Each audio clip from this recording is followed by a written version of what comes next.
এই মুহূর্তে দাঁড়িয়ে এসআইআর আবহে যখন একেবারে নির্বাচন কমিশনের ফুল বেঞ্চ এই রাজ্যে রয়েছে, তখন বড় রদবদল করলো রাজ্য সরকার। 194 জন বিডিওকে রদবদল করলো রাজ্য সরকার।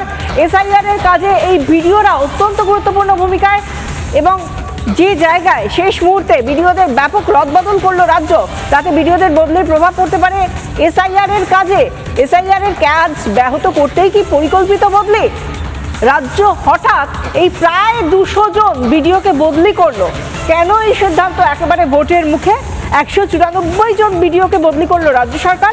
জ্ঞানেশ কুমার, যা মুখ্য নির্বাচন কমিশনার, তিনি বঙ্গ সফরে রয়েছেন, তার মাঝেই রদবদল। এসআইআর এর কাজে গুরুত্বপূর্ণ ভূমিকা ছিল বিডিওদের। শেষ মুহূর্তে বিডিওদের এই ব্যাপক রদবদল, বিডিওদের বদলির প্রভাব পড়তে পারে এসআইআর এর কাজে। এসআইআর এর কাজ ব্যাহত করতেই কি পরিকল্পিত বদলি?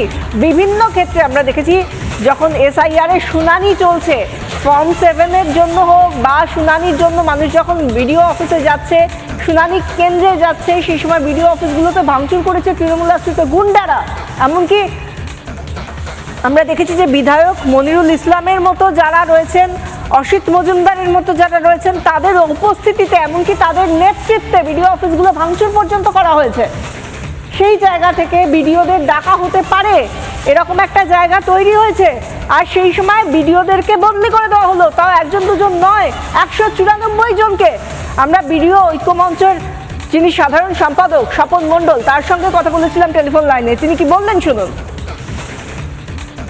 7ই নভেম্বরের পর থেকে আজ পর্যন্ত যারা কাজ করছেন, ইভেন বিএলও হিসাবেও যারা কাজ করছেন, অবজারভার হিসাবে যারা কাজ করছেন, তারপরে হচ্ছে ইআরও এইআরও হিসাবে যারা কাজ করছেন, তাদের কাউকেই কিন্তু বদলি করা যাবে না নির্বাচন কমিশনের পারমিশন ছাড়া।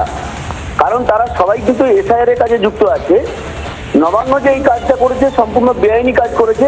আমার মনে হয় এই ব্যাপারে নির্বাচন কমিশনের স্বতঃপ্রণোদিত একটা পদক্ষেপ নেওয়া উচিত।